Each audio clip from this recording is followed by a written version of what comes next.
Indubitably. Oh, hey, I didn't see you there. Welcome to Tech Talk, episode 6. Let's do this thing.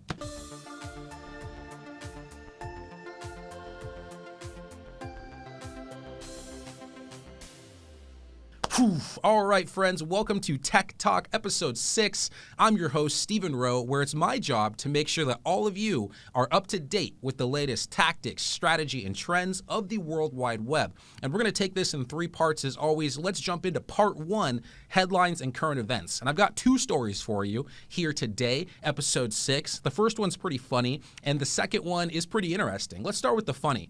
There's a TikTok creator, Emily Zugay, who is a self-described pet portrait artist from Wisconsin that is mocking, redesigning iconic logos that brands are actually using. Think about NASCAR, Tampax, the Washington Post, and Tinder. These really, really big brands have all become subject to her design skills in Adobe Illustrator. And they're hilariously bad, and it's amazing to watch. In fact, the Washington Post is actually a picture of George W. Bush, not George Washington. And so pretty silly, added some stars. There's also some other great ones. Tinder, she actually renamed it Tidner with 2 Ds and a swipe right statement with an arrow pointing left. NASCAR, she added some fancy lines and changed the text just a little bit. TikTok, one of my personal favorites. It looks like TikTok on the clock from Kesha, to be honest with you.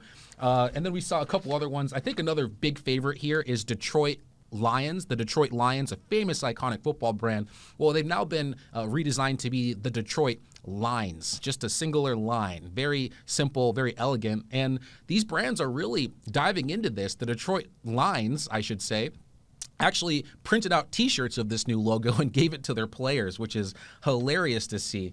The NFL, they put a picture of Peyton Manning because she thought that Peyton Manning is the president of the NFL. I mean, he might as well be, right? He's better than Roger Goodell. But these designs are hilarious. If you have not seen them, you should check them out. Viewers can absolutely expect more to come. The best follow on TikTok right now is Emily Zugay.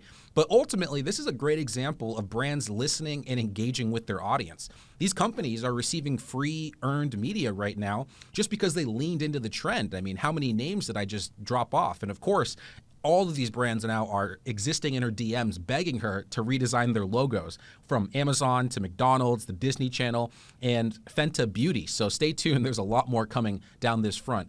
And then the second news story that I have for you today is there's a new report from Pew Research, and this is news consumption across social media. And first off, Pew has said there's actually been a decline in people using social media to get their news content.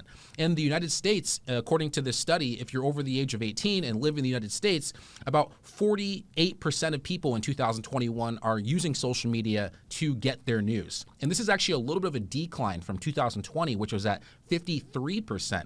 Now, in terms of platform-specific news consumption, Facebook and YouTube still lead the way by a long shot, though they're still, again, slightly down from last year. Nearly 1/3, or 36%, of U.S. adults are getting their news on Facebook every single day, and nearly 1/4, or 23%, of adults are regularly getting their news on YouTube. And then the other last thing on this study that's pretty interesting is Pew notes that Twitter in particular is especially influential as a news source among those who are using it. And so while your reach may be just a little bit smaller on Twitter, I think there's about 360 million users that are monetizable on that platform.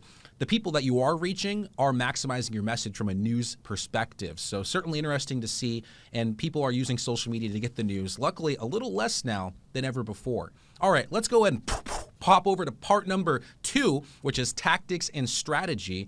And today I wanted to focus on amazing tools for you to increase your open rate and your click rate. And these are headline analyzers. And it reminds me of a great quote from David Ogilvy. And the quote reads, on average, 5 times as many people will read a headline as your body copy.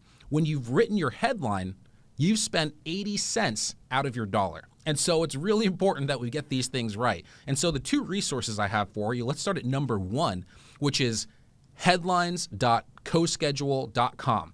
And using data points compiled from millions of headlines, the analyzer is providing you scores and actionable feedback of how you can boost your headline to make sure it's getting the maximum traffic, engagement, and SEO ranking that you need.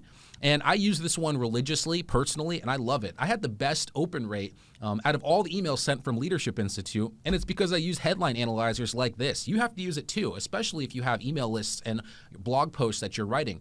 Now, a good example of this is the last email that I sent.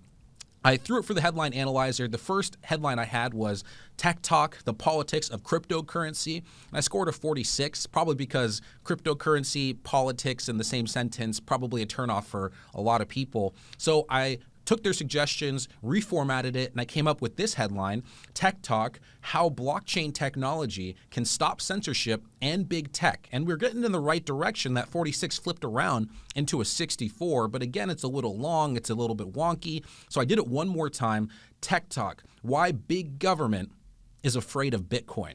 And I scored a 75 and of course achieved an incredible open rate. And so this is an amazing tool that I couldn't recommend more, although it is a paid service. There's a free trial, so check it out, see if you like it. But this is a paid service, but I personally pay for this service, so I'm only giving you things that I would use in my own life as well. But this brings me to the second analyzer that I have for you, which is headlines.sharethrough.com. And the similar aspects of CoSchedule exist inside of ShareThrough. It's going to rank your headline quality and overall headline quality score based on impressions and engagement. And the scores will actually rate you on a color system. So if it's below average, it's red. If it's average, it's yellow. And if it's above average, it's green. Nice stoplight action going on there. But this is a great tool, and this one is totally free. So headlines.sharethrough.com if you're balling on a budget, and if you can afford a little bit, I strongly recommend headlines.coschedule.com. If you're using CoSchedule, try and score above a 65. And if you're using ShareThrough, try and score above a 60, and I promise you're gonna have better open rates and better conversion rates. And everybody I've told these tools about have seen benefits, and so if you don't, let me know, but I promise you will, and if that happens as well, please let me know. Drop a comment down below, hit me up on my DMs. I love hearing success stories and people using the tools that I recommend. But let's go ahead and hop over to part 3, the final part of Tech Talk, episode 6. I hope that you've enjoyed this one so far. We're giving you as much value as possible every Tuesday, so I hope you come back next Tuesday, same time, same place. And the third part of Tech Talk, episode 6, is a success story of somebody or something doing amazing things on the World Wide Web.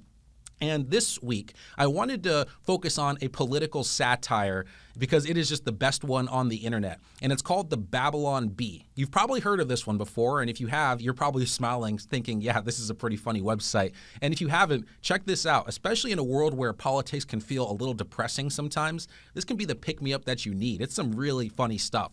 So I grabbed 5 headlines that I saw recently that were really funny. Here's 5 of them, just to give you a taste of the Babylon Bee. Number 1, CNN purchases industrial-sized washing machine to spin news before the publication. Number 2, Disneyland unveils new Star Wars ride that builds up really high expectations and then lets you down halfway through. I'm looking at you, Star Wars Episode 8. And the third one that I have for you, New York restaurant adds voting booth so they can allow people in without ID. Well, that's just smart business right there. And the fourth one I have for you, Chick-Fil-a debuts fully clothed chicken breasts. Now, honestly, I didn't like that they weren't wearing clothes. This is a big step by Chick-fil-A, and thank God. All right, the fifth and final one that I have for you is White House sends Beto to help Taliban confiscate Afghan weapons. This is a man on a mission, and yeah, he'll hopefully get those guns out of the Afghans' hands, but I don't think Beto's going to do it. But it's really funny, and I really enjoy the Babylon Bee. I certainly encourage you to check them out, especially if you need a laugh. These are 5 quick headlines, but they drop humor every single day. Check them out. All right, friends. Well, we are starting to wrap up here. I hope you've enjoyed this episode as always. Let me know what you think. Feel free to hit me up in my DMs. Give me a follow at Robots, ROWEBOTZ. Drop a comment down below, share the love, and share this with your friends. We run 100% organic, and so when you share it, when you tell people about Tech Talk, you're helping me and helping other people learn more about this crazy internet of ours. So the final thing I want to leave you all with, as always, is a quote. And the quote is from Thomas Jefferson. "I'm a great believer in luck. I find the harder I work, the more of it I have. And that's absolutely the case. And I feel like you're going to be pretty lucky this week, and it's going to be luck that's generated by your hard work. So let's get after it. I'm going to do it. You're going to do it. And more importantly, we're going to have a great week. I hope you enjoy it. And until the next episode of Tech Talk happening next Tuesday, remember to leave everyone and everything better than you found it. Peace.